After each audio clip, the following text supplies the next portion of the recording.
Human rights and France often met in the streets of Paris and at the tables of politicians, either for racist practices of the security services or to condemn them.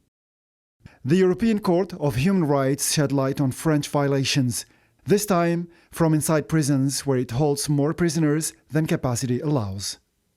Condemnations of international organizations for the human rights situation in France are mounting, and the largest judicial body in Europe condemns the situation inside France's prisons and compels Paris to pay a fine, in a case filed by 3 former prisoners against the French authorities over a large number of detainees put in cramped prison cells, in addition to the humiliation and inhuman treatment they were subjected to. The European Court of Human Rights unanimously agreed that there is a violation of Articles 3 and 13 of the European Convention on Human Rights. The case relates to the conditions of detention in Fresnes prison. The court decided that France will pay an amount of $50,000 to the plaintiffs.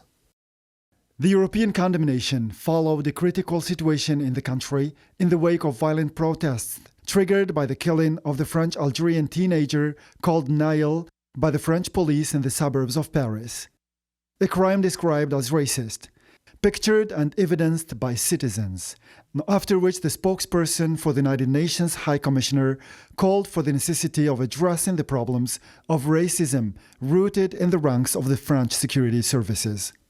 Except for the racist practices committed by the French security forces in public, France is also involved in human practices and violations against its own prisoners.